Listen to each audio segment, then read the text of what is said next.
ल एगो बड़हन खबर सामने निकल के आइल बा जेमे राहुल गांधी मोदी अउरी अमित शाह पर बड़हन आरोप लगैले बान। कहत न कि इ लोग 30 लाख करोड़ के घोटाला कइले बाड़ लो। त आई पूरा माजरा का बा जानल जाओ। त वीडियो के अंत तक देखी, पता चल जाई कि काहे राहुल गांधी मोदी और अमित शाह पर इ आरोप लगैले बान। चलिए वीडियो शुरू कइल जाओ। हम है भोजपुरिया तड़का और हम सुनानी भोजपुरी में न्यूज बड़का। त रउआ लोग भोजपुरी में खबर सुनल पसंद करनी त का सोचत बनी, फटाफट चैनलवा के सब्सक्राइब करी और घंटियों के दबा दी। रउआ लोग तो देखनी है कि अबे 2 दिन पहले लोकसभा चुनाव के गिनती भइल ह। त एही बीच कांग्रेस पार्टी के नेता राहुल गांधी प्रधानमंत्री नरेंद्र मोदी और गृह मंत्री अमित शाह पर बड़हन आरोप लगैले बान। राहुल कहना कि भाजपा के अपनी इंटरनल सर्वे में पता रहे कि हमरा 220 सीट से अधिक नहीं आई, लेकिन तबो पीएम नरेंद्र मोदी और अमित शाह रिटेल इन्वेस्टर से नतीजा आवे से पहले शेयर खरीदे के सलाह देहन। ई बात राहुल कहना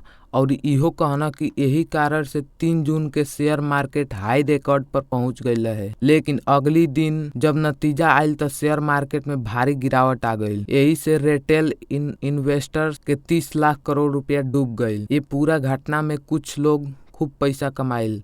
राहुल ए घटना के पूरा माजरा समझाई न, सुनी का कहना कि 13 मई के अमित शाह कहले रहना कि 4 जून से पहले शेयर खरीद लो।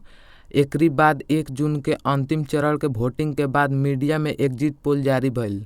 राहुल कहना कि रिटेल निवेशकों के पैसा के कुछ लोग पैसा बना लिहल। आखिर उ लोग के रहल, एकर जांच जेसीपी से होखे के चाही। अब रउआ लोग सोचत होकम कि इ जेसीपी कौन चीज ह, तो बता दी कि बड़हन मामला के जांच करे खातिर एगो टीम ह जौन बहुत बारीकी से कौनो भी मामला के जांच करेला। देश में जवन 1980 से 90 के दशक में बोफोर्स घोटाला भइल रहे, ओकर ये जांच खातिर ए टीम के पहला बार बनावल गईल रहे। तो रउआ लोग पूरा माजरा समझ गए होखम कि आखिर में राहुल गांधी काहे मोदी और अमित शाह पर 30 लाख के घोटाला के आरोप लगैले बान। तो ऐसने खबर भोजपुरी में सुनल पसंद करतानी त का सोचत बनी, फटाक दे चैनलवा के सब्सक्राइब करी और वीडियो पसंद आई तो एगो लाइक के बटनों दबा दी। और रउआ लोग कमेंट में बताई कि का राहुल गांधी ई आरोप लगा के सही कैले बाना कि गलत।